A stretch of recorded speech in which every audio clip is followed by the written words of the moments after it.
que estamos aquí que hagamos una oración para que la palabra que el Señor hoy ha puesto en mi corazón, pues sea una palabra útil, que nos ayude en nuestro crecimiento espiritual, en nuestra relación con el Señor, que sea cada vez más fuerte, más estable, más firme, y que podamos en estos tiempos difíciles en los cuales el Señor ha decidido que vivamos, pues marcar una diferencia y no dejarnos arrastrar por la corriente de este mundo, sino ser diferentes, lo cual no es fácil, pero no es imposible con la ayuda del Señor. Te doy muchas gracias, Señor, en esta tarde, porque cada vez que abro esta Biblia, cada vez que abrimos la palabra de Dios, sabemos que tú nos hablas. Siempre es así, Señor. Pedimos en esta tarde que los textos, las lecturas, las cosas que vamos a compartir sean de bendición para tu pueblo y tu iglesia sea una iglesia sana, una iglesia firme y estable, con conocimiento de ti y de tu palabra, Señor. Ayúdanos a compartirla, ayúdanos a asimilarla y sobre todo, Señor, que esta palabra nos ayude a conocerte y a servirte mejor. Pedimos todo en el nombre de Jesús. Amén. Y amén, gloria al Señor. Hay un capítulo en el Antiguo Testamento que es el capítulo 32 del libro del Éxodo, que es un capítulo, digamos, triste, porque ocurrió algo que dejó en evidencia la situación real del pueblo de Dios.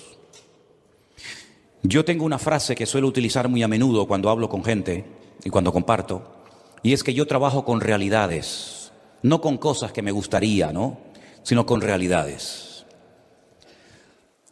Y hay una realidad en este capítulo 32, y es que el pueblo de Israel, en este momento puntual, quedó en evidencia.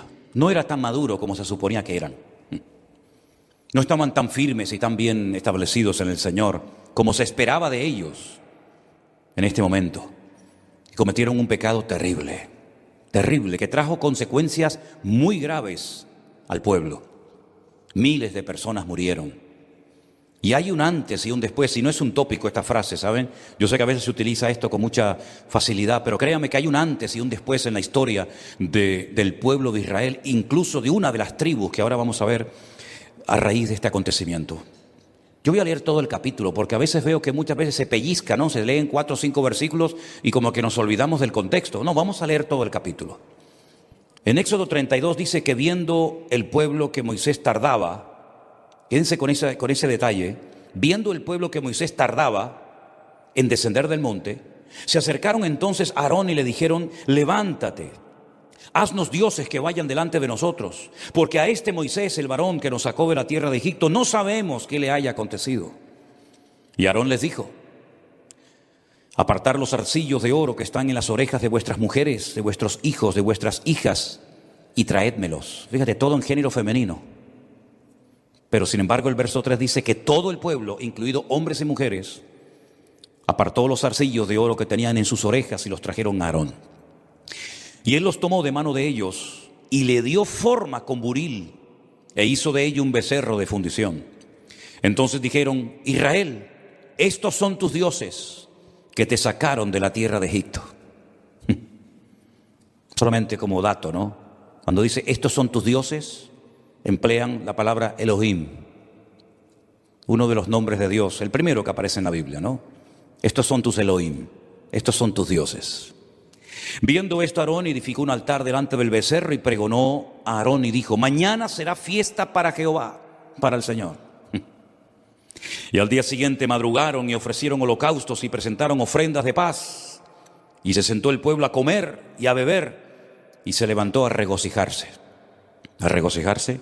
El texto, el verbo en hebreo dice: se levantaron a fornicar. Hicieron una orgía multitudinaria en medio del desierto, danzando frenéticamente como locos alrededor de ese animal, ese becerro de oro. Terrible. Entonces el Señor le dijo a Moisés: anda y desciende, porque tu pueblo, ahí Dios se desvincula de esta gente. Él no dice mi pueblo, no. Con esta actitud yo no puedo decir que son mi pueblo. Este es tu pueblo, que sacaste de la tierra de Egipto, se ha corrompido. Pronto se han apartado del camino que yo les mandé. Se han hecho un becerro de fundición y lo han adorado y le han ofrecido sacrificios y han dicho: Israel, estos son tus dioses que te sacaron de la tierra de Egipto. Dijo más el Señor a Moisés: yo he visto a este pueblo, que por cierto es pueblo de dura cerviz. Ahora pues déjame que se encienda mi ira en ellos y los consuma, y de ti haré una nación grande. Entonces Moisés oró en presencia del Señor su Dios y le dijo: oh Señor, ¿por qué se encenderá tu furor contra tu pueblo, que tú sacaste de la tierra de Egipto con gran poder y mano fuerte? ¿Por qué han de hablar los egipcios diciendo: para mal los sacó, para matarlos en los montes y para raerlos de sobre la faz de la tierra? Vuélvete del ardor de tu ira y arrepiéntete de este mal contra tu pueblo. Acuérdate de Abraham, de Isaac y de Israel, tus siervos, por los cuales has jurado por ti mismo y le has dicho: yo multiplicaré vuestra descendencia como las estrellas del cielo, y daré a vuestra descendencia toda esta tierra que he hablado, y la tomarán por heredad para siempre. Entonces el Señor, una expresión humana, no es que Dios se tenga que arrepentir, es simplemente un término humano para entender, ¿verdad?, el cambio que Dios decidió hacer. El Señor se arrepintió del mal que dijo que había de hacer a su pueblo. Volvió Moisés y descendió del monte trayendo en su mano las 2 tablas del testimonio, las tablas que estaban escritas por ambos lados, de un lado y de otro estaban escritas, y las tablas eran obra de Dios, y la escritura era escritura de Dios grabada sobre las tablas. Cuando oyó Josué el clamor del pueblo que gritaba, le dijo a Moisés: alarido de pelea hay en el campamento. Y él respondió: no es voz de alarido de fuertes, ni voz de alarido de débiles, voz de cantar oigo yo. Y aconteció que cuando él llegó al campamento y vio el becerro y las danzas, ardió la ira de Moisés y arrojó las tablas de sus manos y las quebró al pie del monte. Y tomó el becerro que habían hecho y lo quemó en el fuego y lo molió hasta reducirlo a polvo, que esparció sobre las aguas, y lo dio a beber a los hijos de Israel. Y dijo Moisés a Aarón: ¿qué te ha hecho este pueblo que has traído sobre él tan grande pecado? Respondió Aarón: no se enoje mi señor, tú conoces al pueblo que es inclinado al mal. Porque me dijeron: haznos dioses que vayan delante de nosotros, porque a este Moisés, el varón que nos sacó de la tierra de Egipto, no sabemos qué le ha acontecido. Y yo le respondí: ¿quién tiene oro? Apartarlo. Y me lo dieron y lo eché en el fuego y salió este becerro. Increíble. Viendo Moisés que el pueblo estaba desenfrenado porque Aarón lo había permitido para vergüenza entre sus enemigos, se puso Moisés a la puerta del campamento y dijo: ¿quién está por Dios? Júntese conmigo. Y se juntaron con él todos los hijos de Leví. Y él les dijo: así ha dicho el Señor, el Dios de Israel: poned cada uno su espada sobre su muslo, pasad y volved de puerta a puerta por el campamento, y matad cada uno a su hermano, a su amigo y a su pariente. Y los hijos de Leví lo hicieron conforme al dicho de Moisés, y cayeron del pueblo aquel día como 3,000 hombres. Entonces Moisés dijo: hoy os habéis consagrado al Señor, pues cada uno se ha consagrado en su hijo y en su hermano, para que él dé bendición hoy sobre vosotros. Y aconteció que al día siguiente dijo Moisés al pueblo: vosotros habéis cometido un gran pecado, pero yo subiré al Señor, quizá le aplacaré acerca de vuestro pecado. Entonces volvió Moisés al Señor y le dijo: te ruego, pues, este pueblo ha cometido un gran pecado, porque hicieron dioses de oro, que perdones ahora su pecado, y si no, ráeme ahora de tu libro que has escrito. Y el Señor le respondió a Moisés: al que pecare contra mí, a éste raeré de mi libro. Ve pues ahora, lleva a este pueblo a donde te he dicho. He aquí mi ángel irá delante de ti, pero en el día del castigo yo castigaré en ellos su pecado. Y el Señor hirió al pueblo porque habían hecho el becerro que Aarón formó. ¿Cuántos dicen amén? Es una historia triste, ¿no? No es nada agradable leer que el pueblo de Dios cae tan bajo, haciendo cosas que se suponen que tenían que tener más que superadas. Pero después de 40 días quedó en evidencia que ellos evidentemente habían salido de Egipto, pero Egipto no había salido de ellos. Todavía Egipto estaba dentro de sus corazones. Permítame que les ponga el ejemplo. Cuando Abraham salió de Egipto y se fue, la Biblia dice que el faraón le hizo un regalito. Le regaló una mujer, una sierva, una criada llamada Agar. Es decir, que le metió en la casa de Abraham un trocito de Egipto, que después fue un desastre.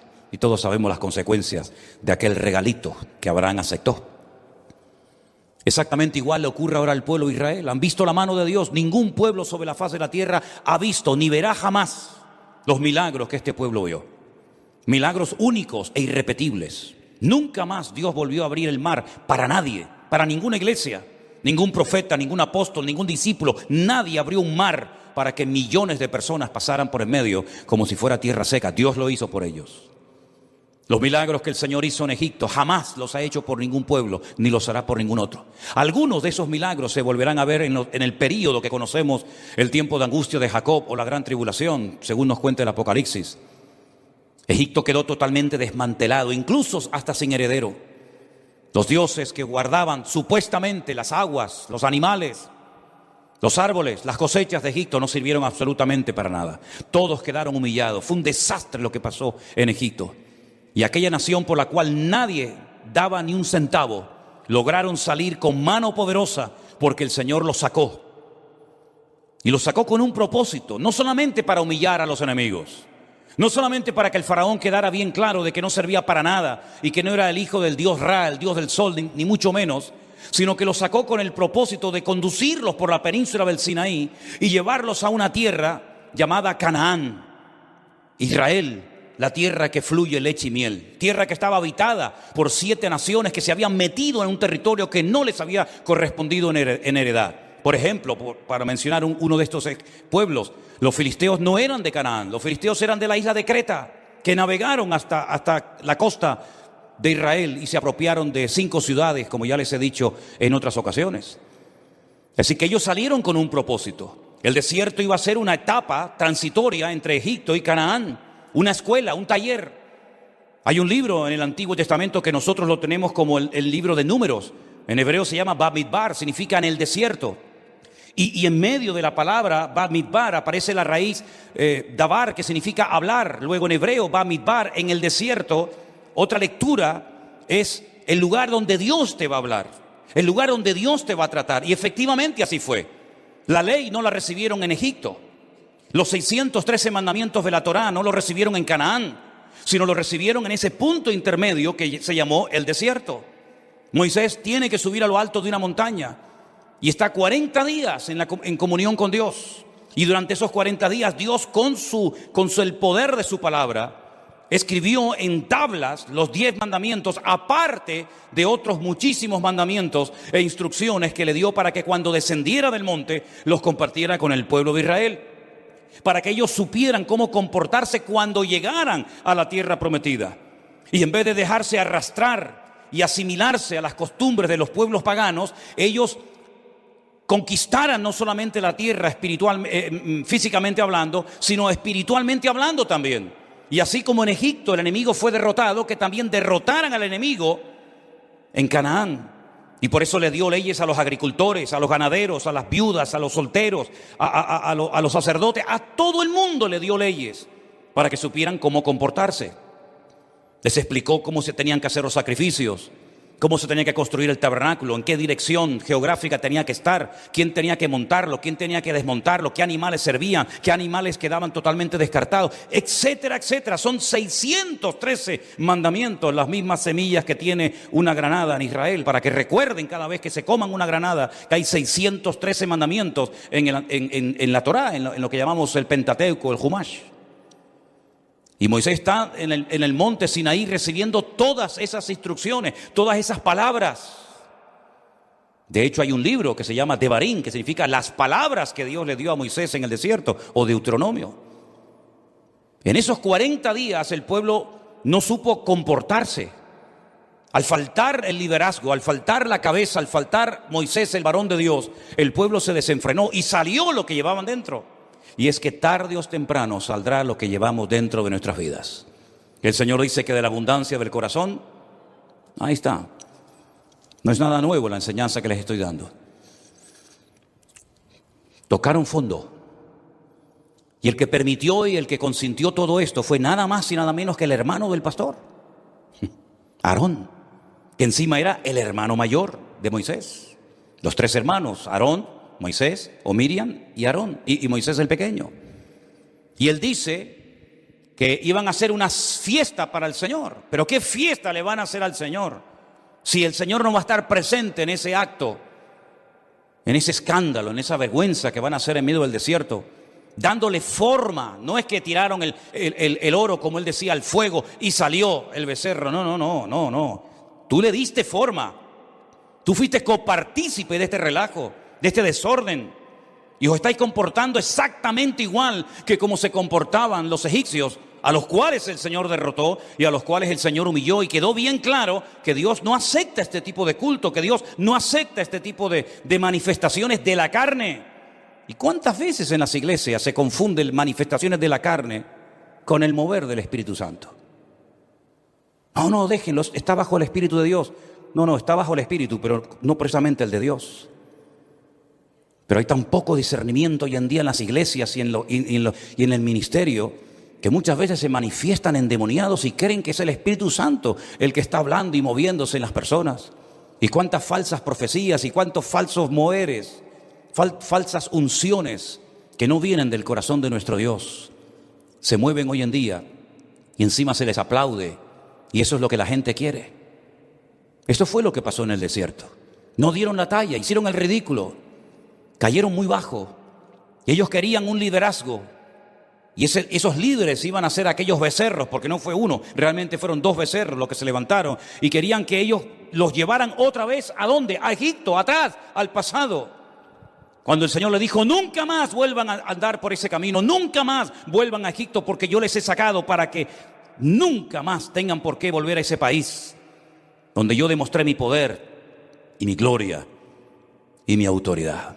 El estilo de vida que estaban viviendo en ese momento aquel pueblo era el estilo de vida de los mundanos, de los idólatras, de los paganos en Egipto. Se les había impregnado en la carne, en su estilo de vida, en su forma de adorar, en su forma de expresar su alabanza. Se les había metido Egipto hasta el fondo. Y Aarón fue copartícipe de todo esto. ¿Cómo no va a perder los papeles? ¿Cómo no va a entrar en ira y en cólera Moisés después de estar 40 días y 40 noches en la presencia del Señor y encontrarse a su pueblo haciendo cosas terribles? No pudo soportar aquello. Rompió las tablas de los 10 mandamientos. Luego tuvo que volver a subir para que el Señor le diera lo que un día le dio, pero que él rompió, ¿verdad? Y es que todos los seres humanos, incluidos también los pastores, tenemos un límite. Nuestro conocimiento es limitado. Nuestro amor, por mucho que digamos, es limitado. Nuestra fe es limitada. Y también nuestra paciencia es limitada. Y que conste que Moisés, dice la Biblia, que era el más manso de toda la tierra. Y lo sacaron de quicio. No aguantó esto. Y el Señor le dijo, voy a destruir al pueblo.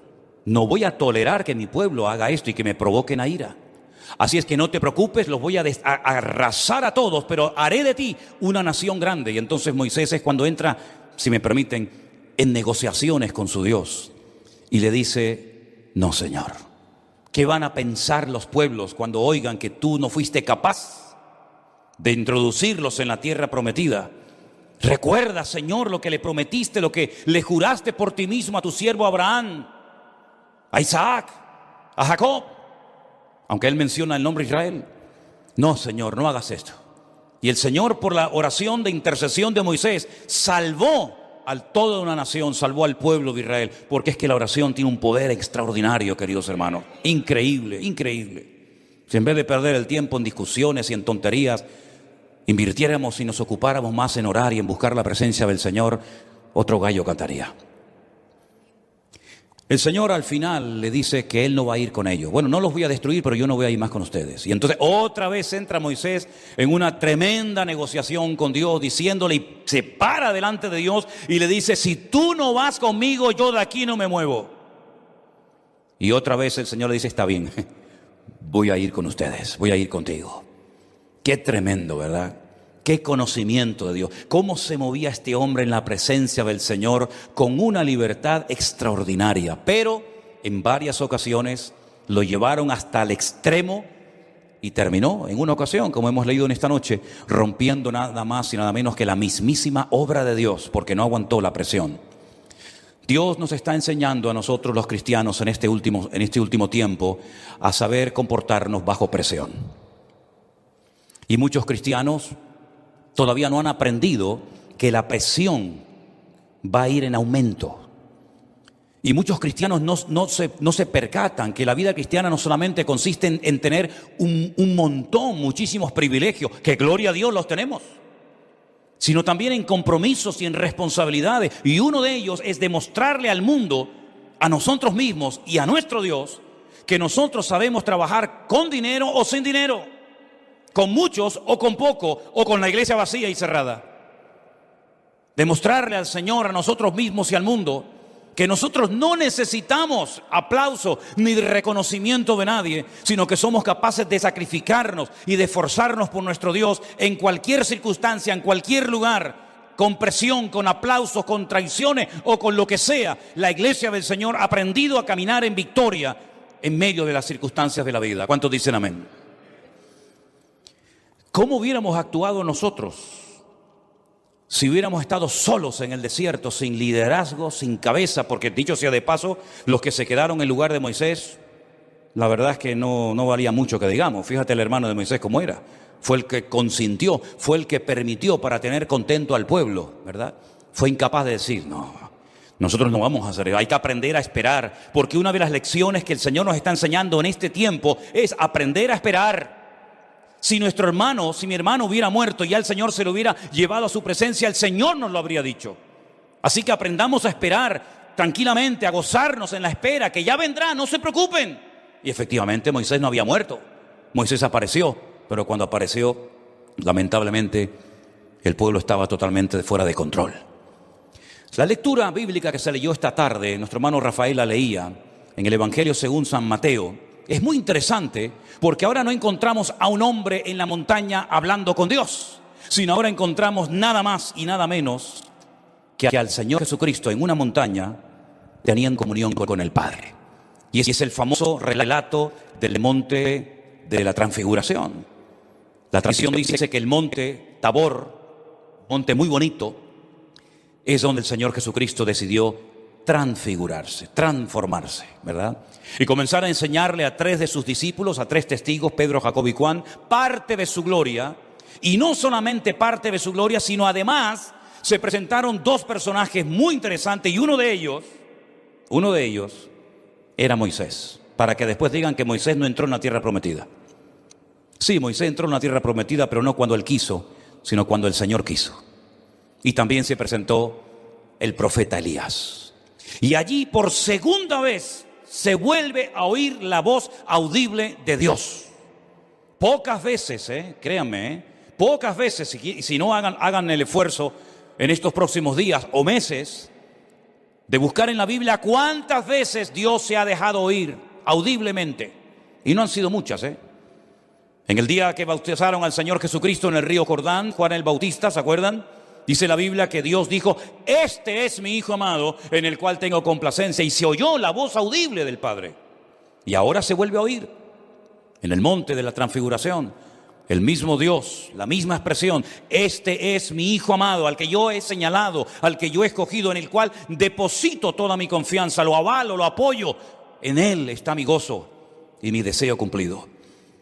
Una experiencia inolvidable. Esta experiencia marcó a la vida de Pedro de tal manera que él, cuando es anciano, si ustedes leen 1 y 2 de Pedro, él cuenta la experiencia que tuvo en el monte Tabor, viendo a Cristo transfigurado y viendo a Moisés y a Elías y oyendo nada más y nada menos que la voz de Dios. Él cuenta esta experiencia porque hay experiencias que nos marcan para toda la vida y no tenemos que olvidar las lecciones que el Señor nos ha dado en este último tiempo.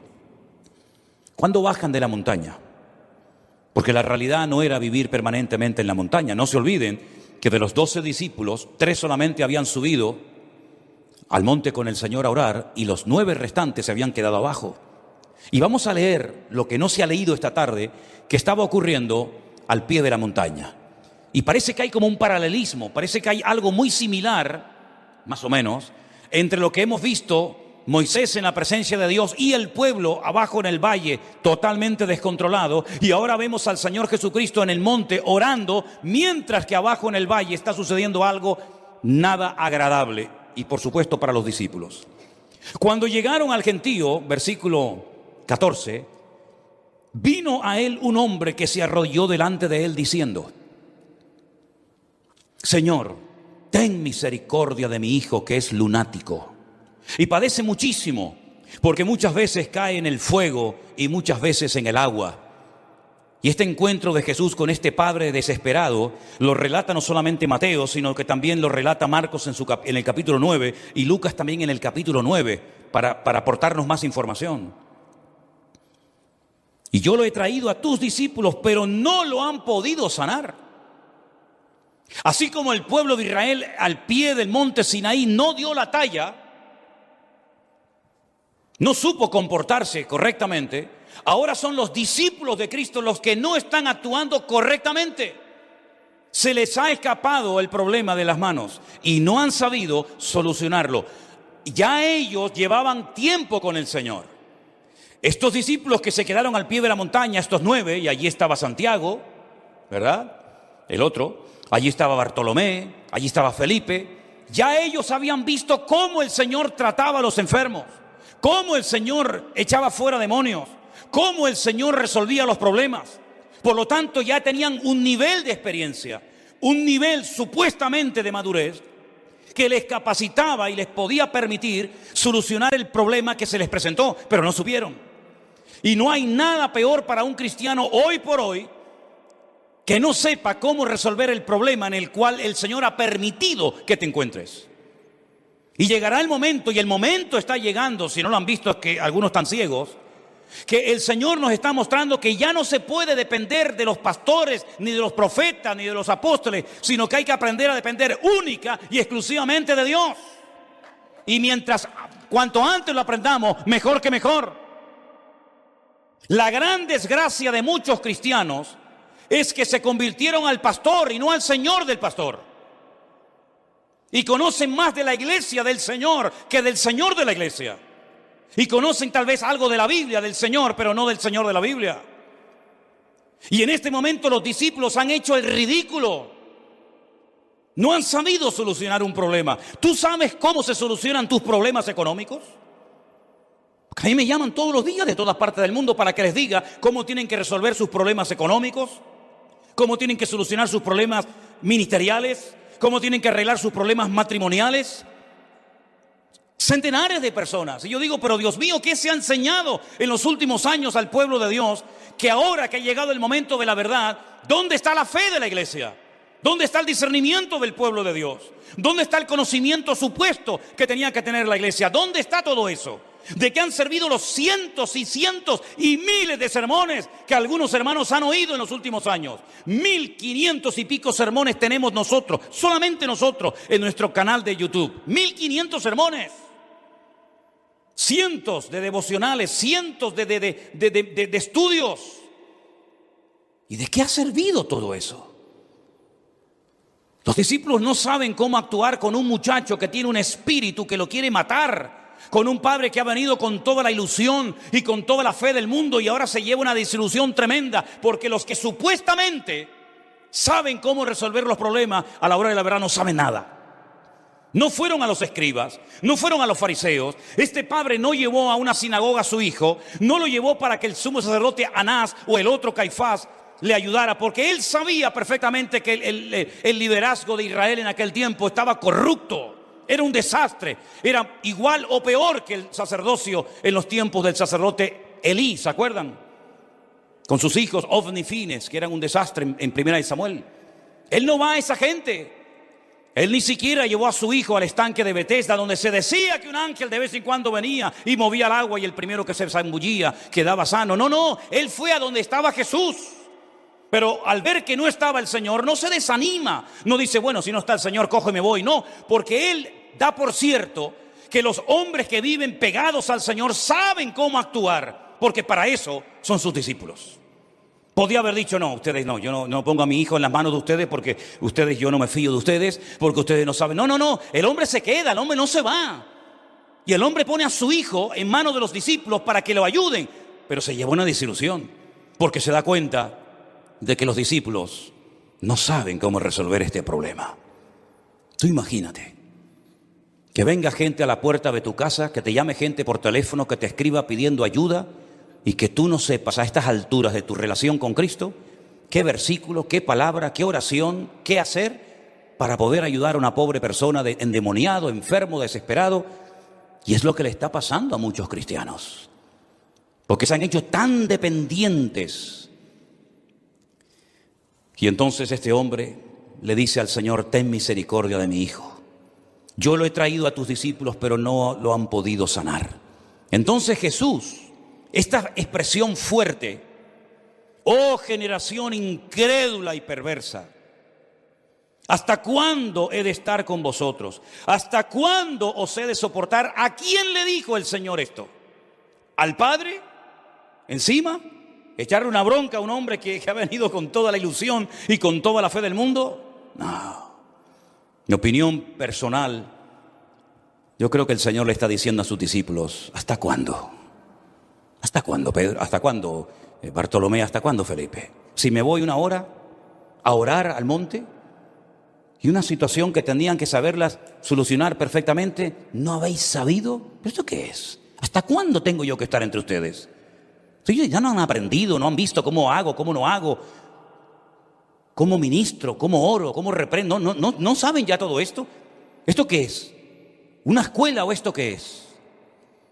Reprendió Jesús al demonio, el cual salió del muchacho y este quedó sano desde aquella hora. Y entonces ahora viene la segunda parte de la historia, muy interesante, por cierto. Vinieron entonces los discípulos a Jesús aparte, no se atrevían a preguntarle tal vez en público: ¿por qué nosotros no pudimos echarlo fuera? Bueno, pregúntate tú, ¿por qué a veces tú no has sabido cómo actuar como cristiano cuando te pasa algo con tu mujer o con tu marido? Pregúntatelo tú. ¿Por qué tú no sabes cómo actuar cuando parece que el enemigo está dando coletazos por todos lados y cuando parece que todo está saliendo mal y las puertas se abren? Pregúntate tú, ¿por qué no sabes tú actuar? ¿Y por qué te derrumba una crítica? ¿Por qué te tumba una calumnia? ¿O un problema económico, un problema físico? Pregúntate tú, ¿cómo es posible que tú, que has hablado en lenguas, que has leído la Biblia, que has diezmado, que has ofrendado, que has orado, que no sé qué y que no sé cuál? Pregúntate tú por qué a veces no has sabido actuar en consecuencia. Sé honesto contigo mismo. ¿No dice la Biblia que tenemos que probarnos a nosotros mismos? ¿No dice la Biblia que si nos juzgamos a nosotros mismos no nos juzgaría nadie? Pues hagamos eso de vez en cuando al Señor. Señor, ¿por qué mi fe no funciona? ¿Por qué cuando oro no pasa nada? ¿Por qué cuando tengo un problema me derrumbo? ¿Por qué, Señor? Y te vas a dar cuenta de que a veces damos una imagen que no coincide con la realidad en nuestra vida privada. Bueno, hay un principio que yo creo que tenemos que tener todos presentes. Yo siempre lo he compartido y para mí es vital en mi vida. Entra en tu aposento, cierra la puerta y tu Padre que te ve en secreto te recompensará en público. Eso es una ley del reino de Dios. Eso funciona siempre, sí o sí. La privacidad, la comunión, la intimidad con Dios trae resultados. Los que Él quiera, no los que yo quiera, ¿verdad? Pero en este caso el resultado era que este niño se fuera sano y que este padre pudiera dar testimonio en su barrio, en su familia, en su pueblo, en su ciudad, de que su hijo fue sanado por el poder de Dios. Pero no lo pudo hacer. ¿Por qué? Porque sus discípulos no fueron capaces de solucionar y tomar control y autoridad sobre esta situación. Y Dios nos va a poner a prueba. Dios nos va a poner a prueba a todos. En lo económico, en lo espiritual, en lo ministerial. Dios nos ha puesto y nos va a seguir poniendo a prueba para que nos demostremos a nosotros mismos si verdaderamente estamos tan firmes como pensábamos que estábamos, o estamos muy verdes todavía y nos falta mucho crecimiento espiritual. ¿No le decía el apóstol Pablo a los hermanos de la iglesia de Corinto en el capítulo 1, hermanos, doy gracias al Señor de que nada os falta en ningún don? Capítulo 1, extraordinario. Pero cuando llegas al capítulo 3 es un desastre, porque le dice: hermanos, ustedes que están con los dones para arriba y para abajo, ustedes que no les falta de nada espiritualmente hablando, ¿cómo es posible que debiendo ser ya maestros seáis niños y hayan celos y envidias entre vosotros? Yo soy de uno, yo soy de otro. ¿Quién predica hoy? No, a mí se no me gusta, yo voy el próximo domingo. Yo soy de Pablo, yo soy de este, yo soy de aquel. ¿Cómo es posible que todavía ustedes están bebiendo leche cuando ya tenían que estar comiendo solomillo y carne? Capítulo 1, nada os falta ningún don. Capítulo 3, carnales, niños en Cristo y maduros. ¿En qué quedamos? Es que los dones, queridos hermanos, no siempre van en consonancia con la madurez y con el carácter de un creyente. Hay gente que en su carácter son un desastre. Y por eso muchas veces escuchamos expresiones como, este es cristiano, esta es cristiana, esta va a tu iglesia. Uy. No, pero después vas a la iglesia y lo ves, rándara, bararandirindirindándara. Sí, déjate de tanta barrándara y paga lo que debes. Y perdona cuando te ofenden. Y atiende a tu marido que lo tienes abandonado, que crees que te casaste con la iglesia en vez de te casaste con él. Y atiende a tu hija y a tu hijo, que no sabe lo que está viendo en la dichosa tablita esa diabólica que tienen los chiquillos atontados. ¿Verdad? Hay que probarnos a nosotros mismos y decir, bueno, ¿cómo estamos delante del Señor? Y este tiempo desde marzo del 2020, que a mí me marcó a fuego la vida y me la cambió para siempre, ¿verdad? El Señor nos ha estado demostrando que Él es fiel, que Él es galardonador de los que le buscan, que Él no falla, que Él está ahí, que su fidelidad es real, constante, genuina, verdadera. Pero también muchos han quedado en evidencia y no han aguantado. Y se han derrumbado y se han desanimado. Pero nosotros tenemos que tener en cuenta que, mira, ni ángeles, ni principados, ni potestades, ni lo presente, ni lo porvenir, ni ninguna cosa creada nos podrá separar del amor de Cristo, el Señor nuestro. Antes somos más que vencedores, dice la Biblia. Aleluya. Es el momento de vivir para Cristo de verdad. Ya no es tiempo de teorías, las teorías no funcionan, y en este tiempo menos todavía. En este tiempo las teorías no funcionan. ¿Por qué nosotros no pudimos echarlo fuera? Y el Señor les dijo, por vuestra poca fe. Una de las cosas que me gusta muchísimo del Señor es que con pocas palabras dice mucho. Y lo que no me gusta de la gente es que para decirte una cosa te están 3 horas hablando. El Señor era todo lo contrario. ¿Me están preguntando por qué? Pues muy fácil, por vuestra poca fe. Vuestra fe no es la que tiene que ser a estas alturas de la vida. Los hombres de más fe en Israel tendrían que ser ustedes. Ustedes tenían que ser un ejemplo a los demás de fe. Los escribas y fariseos tenían que venir a ver cómo viven ustedes una vida victoriosa y poderosa. Pero todavía no tenéis esa fe. Y por eso hacéis el ridículo cuando viene pruebas y dificultades a vuestra vida. Ahora, para resumir, el pueblo de Israel sale de Egipto, vio la gloria del Señor, pero no dio la talla porque no supo esperar en el Señor. Y los que no saben esperar en el Señor pueden cometer, sobre todo en este tiempo, terribles decisiones. Los que no sepan esperar en el Señor. Ahora nos damos cuenta de lo importante que es ese salmo que dice, encomienda al Señor tu camino, confía en Él y Él hará.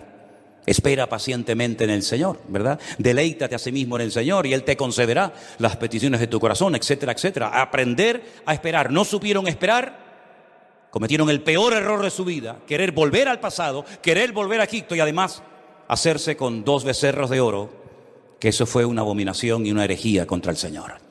Tenemos ahora el ejemplo del Señor, se va al monte a orar y los que quedaron en el valle no supieron cómo actuar. ¿Dónde estás viviendo tu cristianismo? ¿En el monte o en el valle? Porque si lo vives en el valle, estoy hablando metafóricamente, ¿verdad? Si lo vives en el valle, no sabrás cómo responder a los problemas, no sabrás cómo responder a las necesidades que se te presenten, porque vives abajo en el valle. Pero ¿qué le dijo el Señor a Abraham? Sal de la tienda, sal de ahí adentro, ¿qué vas a ver? Tela sucia y polvorienta. Sal de la tienda, hombre. Mira para arriba, cuenta las estrellas. Si estás dentro de la carpa no vas a ver nada. Sal de la tienda y ponte a contar las estrellas. Y cuando hayas terminado, ponte a contar los granitos de polvo de arena en el desierto, porque así será tu descendencia. Lo tiene que sacar fuera. Elías se desanimó, ¿por qué? Porque se metió, porque estaba donde no tenía que estar, en una cueva. Y el Señor dice, no, sal de la cueva, mucho camino todavía te queda por caminar, ¿verdad? ¿Por qué no pescaban grandes peces? Porque estás pescando en la orilla, mijo. Bogue mar adentro y echen las redes, porque allá afuera es donde está la bendición, no aquí en la orilla, que hay nada, aquí no hay nada. Y el Señor nos está empujando, el Señor nos está moviendo y nos está mostrando que hay más. Hay mucho camino por conquistar, hay muchas puertas que se abren, pero ¿dónde están los que van a dar la talla? ¿Dónde están los hombres y mujeres que en este tiempo van a decir, Señor, heme aquí, envíame a mí? Yo qué sé. Señor le dijo un día a un profeta, yo salí por Israel a buscar a un hombre y no lo encontré. Yo salí a buscar a uno y no había nadie. Uno que se pusiera entre mí y el pueblo, como hizo Moisés, y salvó al pueblo, pero hoy en día no lo hay. Hoy en día cristianos por todos lados, Pero ¿dónde están verdaderamente esos hombres y mujeres que ponen su mano en el arado y que dicen, no, a mí no me va a tumbar el COVID, amigo? A mí no me va a tumbar la crisis económica. Yo aunque tenga que vivir debajo de un puente, pero más vale bocado seco y en paz con la bendición de Dios que casa llena de provisión sin la bendición de Dios. Como le dije el otro día a uno, digo, mira, prefiero ser cojo, pero tener la bendición de Dios que ser un atleta que gana medallas de oro, pero que no tienes la bendición de Dios. Jacob era un cojo. Arrastraba la pierna porque el Señor lo paró, pero tenía la bendición de Dios. ¿Y cuántos corrían o corren hoy en día, pero que no tienen la bendición de Dios? Asegúrate y pregúntate en esta noche si verdaderamente tú tienes la bendición de Dios en tu vida. No te pregunto si eres miembro de esta o de cualquier iglesia. No te pregunto eso. Yo te pregunto si tú sabes que cuando haces algo, el Señor te respalda. Porque dice la Biblia que por sus frutos los conoceréis. Y el fruto que dio Israel en el monte Sinaí y el fruto que dieron los discípulos